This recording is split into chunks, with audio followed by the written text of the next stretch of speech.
Isaiah, after that performance, no sacks given up, you guys were really able to put together a complete performance. What sort of went into that, and maybe some of the adjustments that you guys were really keying in on after a bad second half against USC? Yeah, I mean, I think the adjustments is just I feel like for us was just realizing what we're capable of. You know what I'm saying? I feel like we're capable of giving up barely any sacks to 0 sacks a game. I feel like we've been capable of doing that all season. We just there's like these little mess ups that really hold us back. So I feel like once we really just honed in on that and came as a group, and I feel like we worked hard all week in practice to just do our job, and our job is to protect the quarterback. I think we did a good job at doing that on Saturday. You talked a lot about depth on the offensive line before the season started. That depth obviously is being tested a little bit right now with Dez, and now Ladarius missing some time. Mm-hmm. How seamless has the transition been between first and second team guys getting those reps? I think it's been pretty good, honestly. Like I said, I feel like first, second, third guys. I feel like in our O-line room, I think we have a lot of smart guys. So I feel like the transition isn't that bad. If you know what to do, what I'm saying, we're all pass pro. We're all doing the same running. So I feel like it really helps with the kind of guys we have in our O-line room. People talked a little bit about Ben Bray stepping in for Ladarius towards the end of the game there. How did you feel like he performed, not having played up to that point this season, and stepping in such a big moment like that? For sure, yeah. I mean, when I heard LD was out for a game, I heard Ben Bray's guy we were putting in. I had no problem with that at all. If you ask anyone in the O-line room or maybe in the offense, everyone knows that Ben Bray's a really smart guy. He knows the assignments. He knows, when we're game planning, the little differences, the little changes we're making. So with Ben Bray being right there, I wasn't worried at all. I was very comfortable with that, for sure. What about the red zone protection specifically? Because as kind of seen when Washington was a little bit more eager to send the blitz after Trenton. Mm-hmm. What do you think about the protection, how it held up to get you guys to convert the red zone? Yeah, I mean, like I said, I feel like we did pretty good.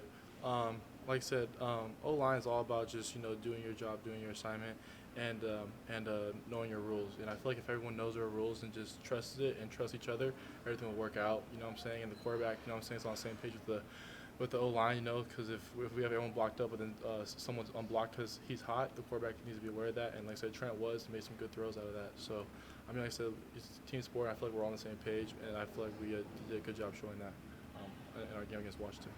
How important do you feel like it was getting that win heading into the bye week? Now you guys basically have, at least 1.5 weeks to sort of regroup, especially this week to just regroup and sort of process the emotions of what was kind of a roller coaster first half. How important was it to just kind of end the first half on a high note? For sure, yeah. I mean, I think it was huge for the team, and I think it was really big for Coach Aguilar to finally get his first dub as a head coach under his belt. So we can kind of get that out of the way. Obviously we had a lot of rough games before that. Even some games that I feel like were definitely, a lot of them were winnable. So it was nice to finally, get a win. So going into the bye week, now we have this week to recover. Still practice, but then just get ready for the rest of the season. We have a long 6 games after that we're all trying to win. We're not trying to do anything else but that. So yeah, it was definitely nice getting that win going into the bye. How do you carry the momentum from the win and then the bye week? How do you carry it into next week?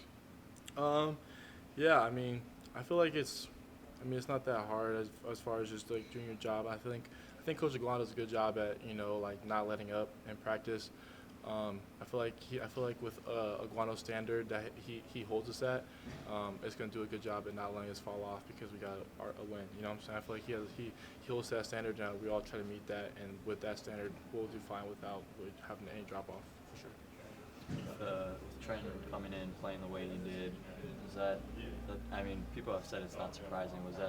Was it any difficulties, with blocking for Trenton as opposed to Emory, or is it sort of the same thing? Yeah, I mean, I feel like for me it was the same thing. Obviously it was terrible when Emory went down. It really sucked when your starting guy goes down. But like I said, I feel like everyone in the offense trusts Trent, and when he went in, it was a no-brainer that he was going to do good. Like I said, Trent is a really smart guy. I could go over to his house with him and LD live together, and we going over plays or going over coverages. You could tell he knows the offense like back of his hand. So it was no worry at all. It was really fun. It was nice to see him ball out for sure.